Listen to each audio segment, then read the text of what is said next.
Howdy, y'all. I'm in the middle of writing Tron Uprising Season 2, which should be out late February, early March. So we're going to do a very easy, very chill video today. We're going to be doing a tier list of movies that I've reviewed on underrated, fairly rated, and movies that I'm confused on as to how people could even like these movies. Movies that are glazed into affinity. Here we go.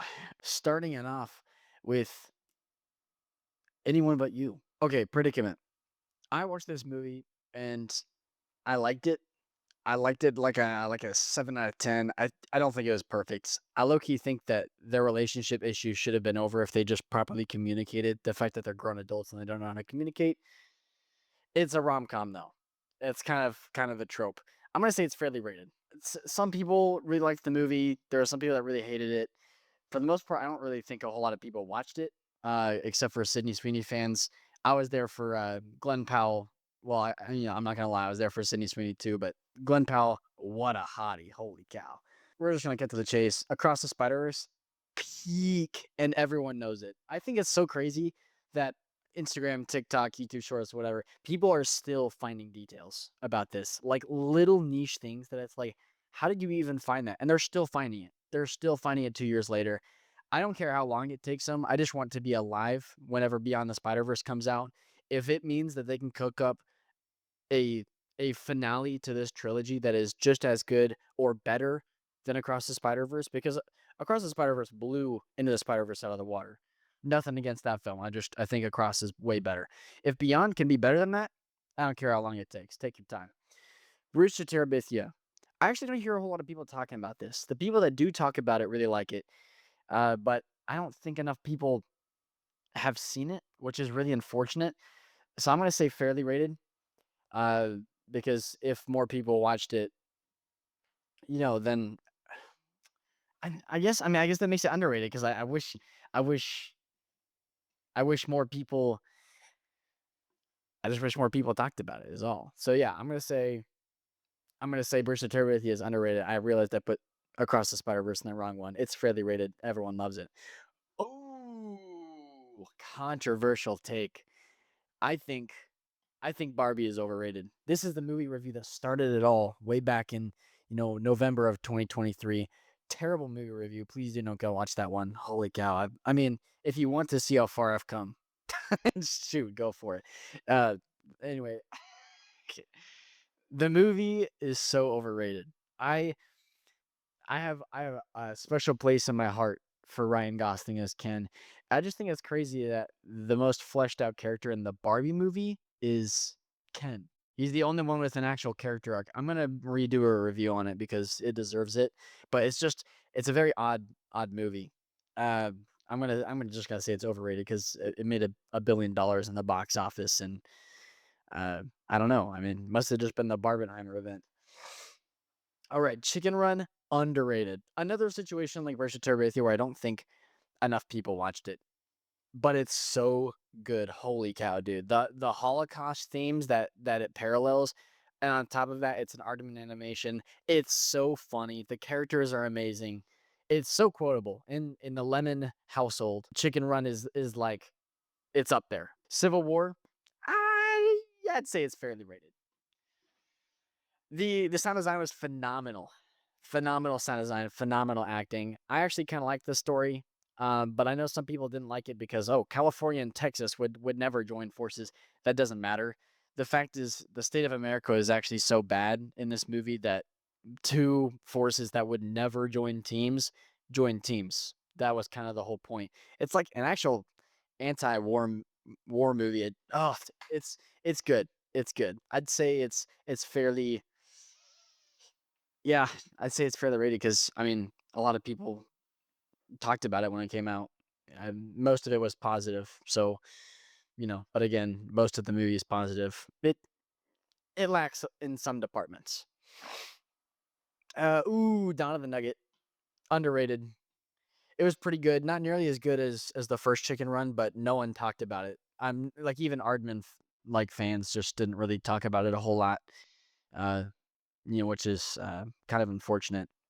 Um, the new Wallace and Gromit movie was fantastic, and it got a pretty, it got a little bit of, you know, a little bit of commotion, when it came out, but nothing a whole lot. I think it's just because of how Netflix handles it. They never put it in theaters. But I mean, honestly, Aardman films have never really done super great in theaters, except for Chicken Run, Chicken Run, my goat, and Curse of the Rare Rabbit also did really good. Deadpool and Wolverine, I'd say it's fairly rated.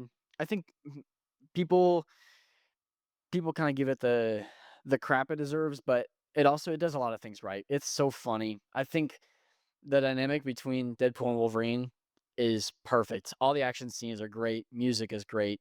It's a Deadpool movie. I don't really know what else you can ask for it. There's a lot of cameos, but I can almost guarantee Deadpool and Wolverine is going to do the cameos better than Avengers Doomsday is going to. I think it's fairly rated. People liked the movie. It has some issues, but whatever. It deserves to be there. Dungeons and Dragons. Holy cow. This is the underdog of the century. I have no clue how this flopped in the box office. Genuinely such a good film. All the action scenes, perfect. It integrates the Dungeons and Dragons lore perfectly. It is so much fun. Great cast, great music, great themes, great characters. It's amazing, and no one watched it. No one talked about it. How do we mess up as a society? It's so bad. It's a fantasy. It's a fantasy movie with a stellar cast. How does it fail? It makes no sense. Speaking about failures in the box office, The Fall Guy. I'm sorry, Ryan Gosling and Emily Blunt doesn't immediately get $1 billion. They're phenomenal. On top of that, the director was the same director as Bullet Train. Everyone loved Bullet Train. It was huge when it came out. But no one talks about Fall Guy. I say Fall Guy and they're like, oh, like the video game Fall Guys? No. Duh, that's the freaking the bean dudes. I'm talking about Fall Guy. Oh, with Ryan Reynolds. No, that's Free Guy. I'm talking about Fall Guy with the stuntmen. What do you it doesn't compute. It's such a good movie, and the action, oh my gosh, the stunts and the choreography, so good. So good, and no one talks about it. It's so insane. Eh, One I quote it. I quote it all the time. I especially me and my friends. Obviously, we're Ryan Gosling fans. That's why my butt was in seat day one. Uh, it holds the second highest record for most viewings in the theater. I watched it 9 times in theaters. Barbie was 10. I got close with Barbie. But yeah, Fall Guy was 9 times, and I think Fall Guy's a better movie than Barbie by a long shot. It's so crazy, so crazy. Ooh, I don't know if I can say the name of. Yeah, I can. I'm gonna say it. Freddy Got Fingered, the 2014 $million comedy movie by Tom Green. Absolutely underrated. It is Instagram brain rot humor. It's like if you could get the Gen Z humor and how odd it is and put it into an hour and a 45-minute long movie or whatever, that's literally what Freddy Got Fingered is. If you have not seen Freddy Got Fingered and you like the Gen Z kind of brain rot, but also like just the very niche, maybe a little crude humor, watch it. It's peak. I'm pretty sure it's free on YouTube. I bought it on DVD because I'm goated like that. Okay, FNAF, I'm gonna say fairly rated. Some people didn't like it. The fans were like, well, it's better than the second one. The second FNAF is terrible, but the first one, I loved Mike Schmidt. I love Josh Hutcherson, but his character was it was interesting. I think it kind of deserves. I don't know. I think it kind of deserves the some of the criticism that it gets, but it's still a pretty solid film. I think I think when people talk about it, they're like, yeah, I mean it was a good movie. So we're gonna put it fairly rated. Home Alone, the first one I think is overrated. Rage bait. I think it's pretty equally rated. It's a good movie. I'd give it 9 out of 10. It honestly just comes down to preference because I like the second one more, uh, which I talked about around Christmas time. But yeah, I mean, Home Alone's a classic. It's a classic for a reason because it's a genuinely good movie. Yeah, we're just gonna go ahead and put fairly rated. People like Home Alone too. They agree it's on par with the first. I would put in underrated, but it's just not true. I Am Legend. Mm, mm, I'm gonna say fairly rated. It's got its flaws. It's not perfect, but It's pretty good. Uh, I still cry every time I hear Three Little Birds by Bob Marley. Holy cow. Sam did not have to die in that movie. It breaks my heart. Breaks it. It really does. Oh, Ice Age. Ice Age is goated. Holy cow, underrated. People, I mean, you say Ice Age, people think of the dinosaur one first. I think that and the Ice Age baby. But then everyone's like, oh, the Ice Age baby, that's terrible. The first movie is actually so full of charm and it's so funny. The cast is phenomenal. It's just such a perfectly well-rounded movie, and people don't talk about that enough. They don't talk about how great Ice Age is. The animation, it's it's kind of old for its time. I mean, well, it's old for today's time. Back in the day, it still looked kind of cheap for back in the day. I mean, this 2002, if I remember correctly.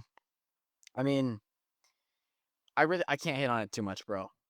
It wasn't Pixar. Pixar had all the money to literally invent, how hair is done in CG animation and how fur is done and how water is done. Like Pixar was doing all that, and DreamWorks was right behind them. Blue Sky did not have the money. The first Ice Age film is literally just like like a passion project essentially that got turned into a larger story. I liked it and no one really talked about it. I'm just gonna put fairly rated. I haven't like revisited this film. I've been thinking about buying it because I like the atmosphere of it so much. But yeah, the International Space Station, ISS is what that's what that's short for. That was an issue when it came out was the was the marketing. Uh, it's a low budget film with an all right cast. I don't really have a lot to say about it. Kung Fu Panda, holy overrated. Why did people watch this movie? I First of all, the trailers were a dead giveaway. I like watching movies in theaters, and I have to watch them 2 times a month to get my monies out of the Regal Unlimited. So I did go and watch it, but I didn't watch it a second time. And the fact that people were talking about, oh, this is fantastic. It is a disgrace to the franchise. It makes the third one look perfect. That's how bad it is. The chameleon was kicked out of the dojo or the monastery or whatever because she was too small. I'm sorry, Master Chicken, like Mantis, Viper. What? It's too small. Such a dumb reason to kick someone out. It's so. Oh, and they're trying to replace Poe as the Dragon Warrior, but they open up with him being at his peak, his strongest. Why are we trying to replace Poe when he's at his strongest? It's so stupid. Like there was a close to his story at the end of Kung Fu Panda 3, and then they just reopened it back up, and it did so well in the box office. They're wanting to make a 5 and a 6. What are we doing here? Can we please just let good franchises end like naturally? We'll talk about that later with Aries. Lars and the Real Girl, underrated. No one talks about it. Literal peak. One of my favorite Ryan Gosling performances. So funny. Such a great, heartwarming script. It's like Ryan Gosling falls in love with another non-real girl. I mean, that in 2049 and must just be Ryan Gosling's thing, I guess. But yeah, such a good movie. Seriously, if you haven't watched Lars and the Real Girl, I watched it free on YouTube one time. I don't know what it's on now. I own it on DVD. Most of these I own on DVD because they're just that good. Except for Kung Fu Panda, I refuse to buy it. Holy cow! All right, Lego Movie. It's fairly rated. It's recognized as a masterpiece as it should be. What else is there to say? Lego Movie 2, underrated. I think people hate on this a little bit too much. Not only that, but some people don't even know it exists. The marketing was abysmal for Lego Movie 2. I remember there was a 10-hour ad of the catchy song. Just this song gonna get stuck inside you. Like literally just 10 hours. I was like, what? I was gonna watch this movie because it's a Lego movie, but genuinely I was like, this might be kind of risky. What are we doing here? It's such a terrible marketing strat. I don't even. Lego was on something when they were marketing it because, I mean, the follow up movie to one of the greatest animated films of all time. How do you even fail that? And yeah, it bombed at the box office, but seriously, so underrated. All of the sibling stuff, all the themes of family, peak, peak. And honestly, one of the better musicals I've ever seen. I love the music in Lego Movie 2. It's so like it's so on the nose and cheesy, but I don't even care. There's a one of the songs is like a Batman diss track, and the background is like the freaking Batman theme. You're clearly just confused. Gotham dudes are the best. Theme. It goes so hard. It goes so hard. Holy cow. It's Mission Impossible 7, overrated. Um, I just it was all right. It had some good sequences, but we're honestly just beating a dead horse. The eighth one, the Final Reckoning, is even worse. People on the subreddit for Mission Impossible glaze the eighth one, and is actually the worst Mission Impossible film I've ever seen. It's worse than the second one. Like the first 30 minutes of the eighth one are just like a 30-minute recap of everything Ethan has ever done. And it's like, this is a movie. If I wanted like a somber Mission Impossible edit, I would go to TikTok and somber Mission Impossible edit, and then it would pop up Ethan Hunt and like put some sad music over it. What are we doing? Putting a recap in the franchise as a way to close it off is such a disservice to the fans, dude. Like Mission Impossible 6 was a better finale than the Final Reckoning. And the Final Reckoning, I'm getting distracted. I'm not even talking about the Final Reckoning right now. A Quiet Place. This is actually Quiet Place Part 1 and 2. The first one I think is fairly rated. The second one I think is overrated.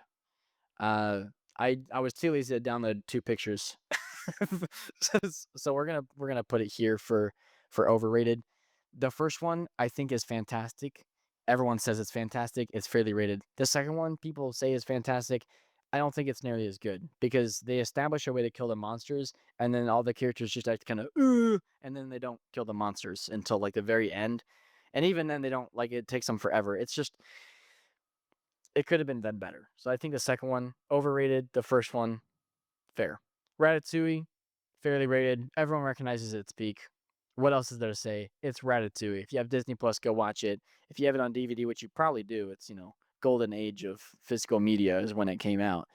Yeah, go watch it. Speak no evil.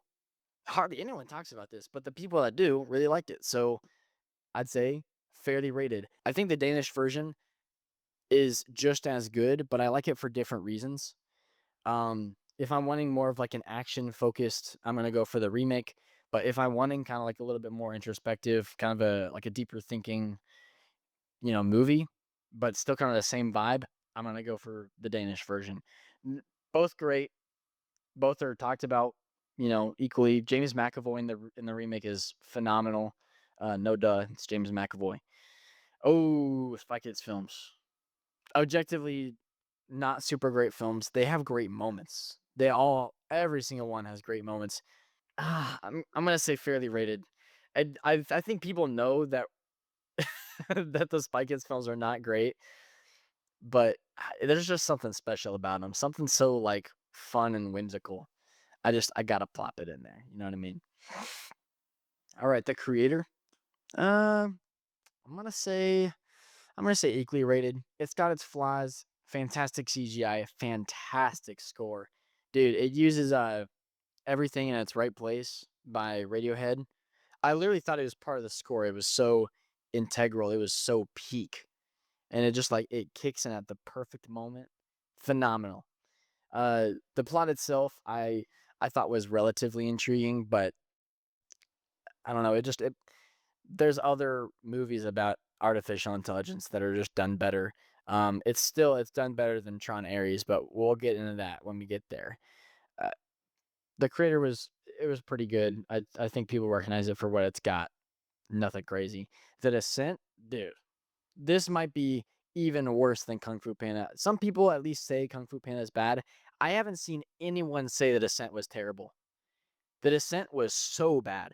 I was like looking for a Halloween movie, and I was like, okay, I'm kind of wanting a spooky movie. Last year we did The Thing. It was great. I was like, let's do something new. So I'm looking up fantastic, 10 out of 10 horror films, and The Descent was recommended by a lot of people. And I was like, oh shoot, you know, a group of girls goes into a cave and there's, cannibals in there. This sounds pretty interesting, right? Interesting setting, interesting premise. It is so bad. all the characters are freaking stupid, so incompetent. The monsters don't even follow like the lore. Like they just like sometimes they can see, sometimes they can't. Most of the time they're just aura farming for no reason. Even though the characters are making loud noises and these like the cannibal like Neanderthals is basically what they are supposedly blind. Like they've adjusted to the dark, but they go up to the surface to hunt. Why would you even live that deep in a cave where there's no light? Why don't you just live on the surface where you're closer to food? It makes no sense. The whole world is bad. And I go into it for like 20 minutes in its own video. It's pretty recent. Point is, it's terrible. I have no clue why anyone glazes it as hard as they do. It's maybe a 2-star. It's got like good set design sometimes. And that's and I guess the practical effects of the blood are pretty good. That's it. That's all I gotta say. The Descent, bad. Boo. I don't like your opinion if you enjoy the movie. Sorry. Just get better taste, little bro. The Great Discovery, Thomas and Friends. Holy cow. Going in the underrated tier. Thomas is such a good show, such a good. I mean, this one specifically is a great movie, and people don't talk about it.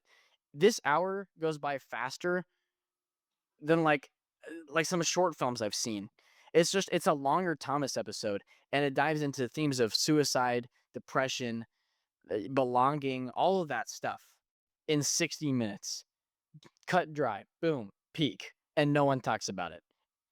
Thomas the Tank Engine was fundamental to my childhood, and I really think it should have been fundamental to some other people's childhood, if you know what I'm saying.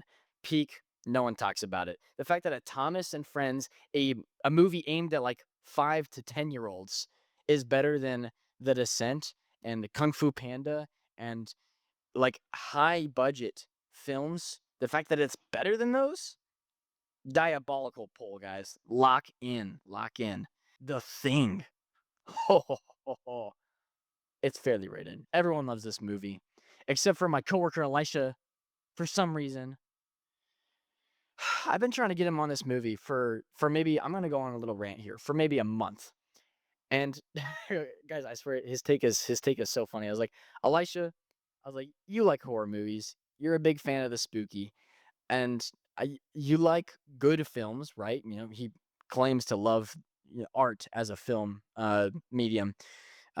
He has Regal Unlimited just like I do, watches everything. And I was like, dude, you should watch The Thing. It's like genuinely such a peak movie. It takes place, one setting, lots of paranoia going around. It's phenomenal. I've never heard anyone that doesn't like The Thing, unless they're wimps with the blood. But in that case, that's all a different can of worms.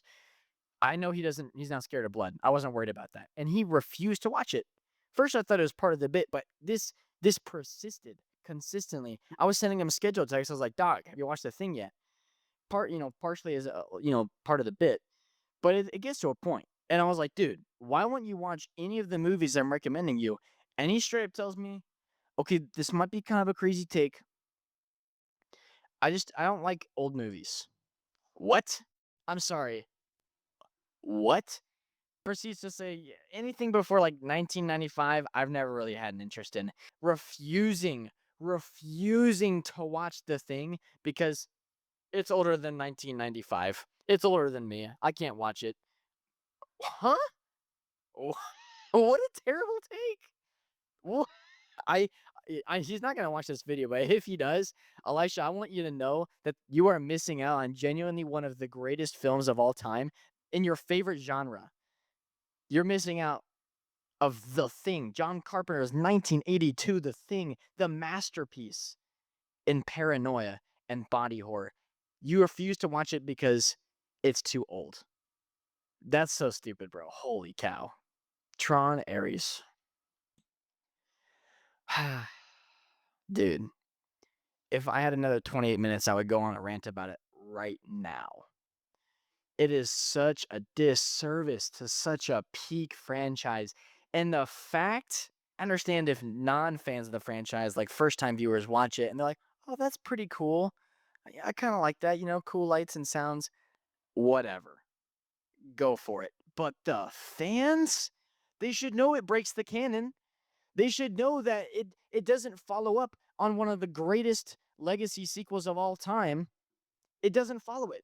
It's so disinterested within with continuing the story that we've built up for 40 years.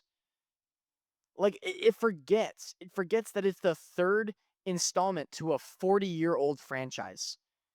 It just wants to reboot it all of a sudden. What a terrible direction to go in. What is Disney thinking? I don't care if Jared Leto himself is the only reason this movie got made. I would rather it not be made than have a terrible entry to a franchise. Is this how Star Wars fans feel? Is this how they feel about the sequel trilogy?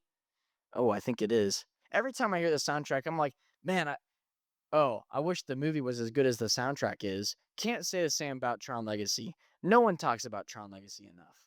Even the fans, apparently, according to Aries, they don't seem to appreciate how good this movie is.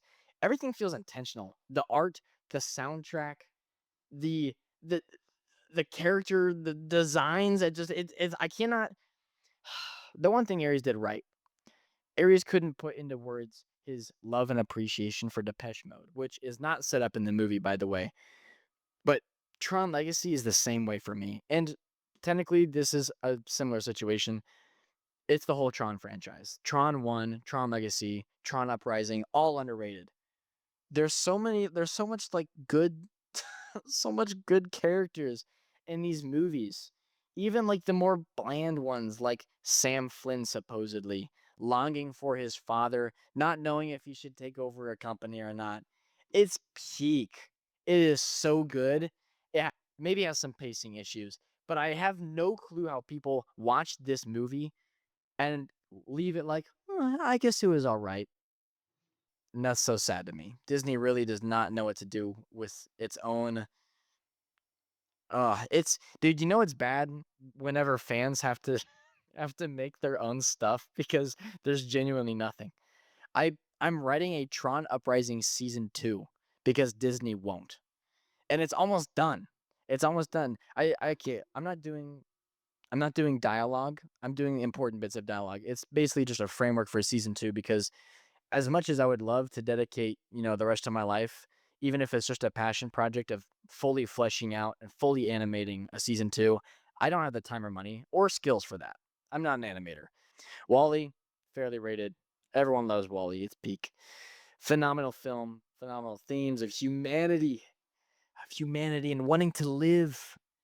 And it's all from the perspective of a robot, and it's wrapped in a little bow tie of some of the most gorgeous animation I have ever seen. It's dude, the dirtiness of Earth is palpable. Like I open my mouth while watching the opening scenes in Wall-E and I feel dirt.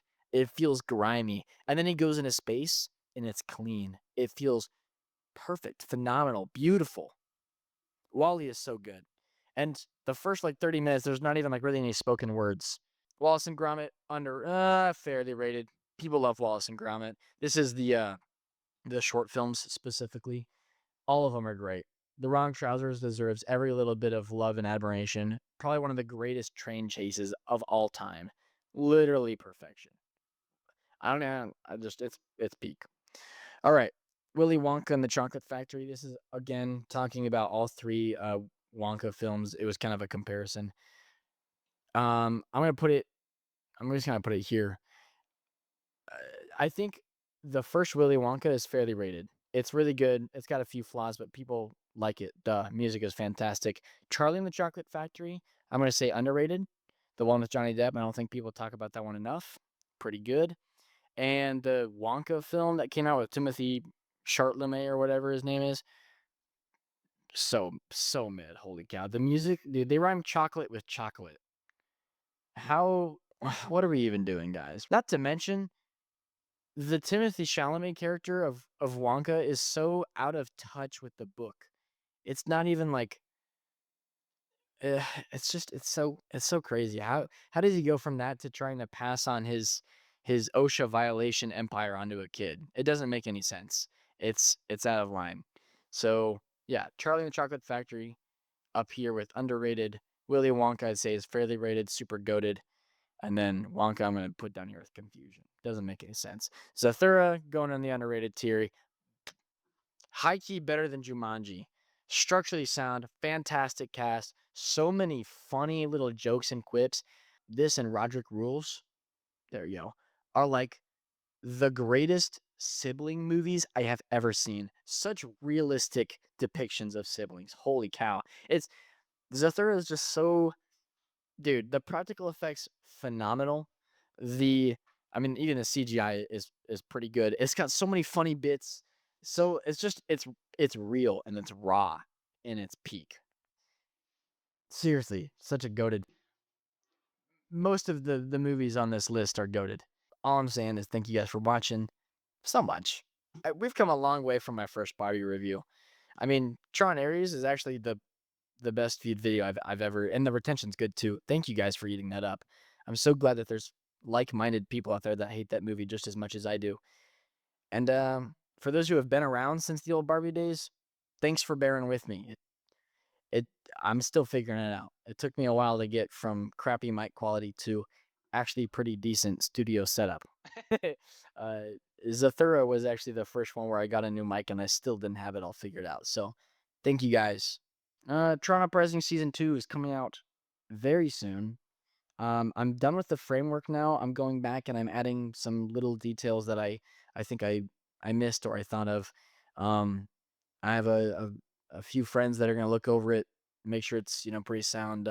I found this girl on TikTok. Her name is Bandit. At I Steal Cheese, gonna be helping me with some concept art. Probably be doing at least one per episode. Thank you, and adios, mi amigos.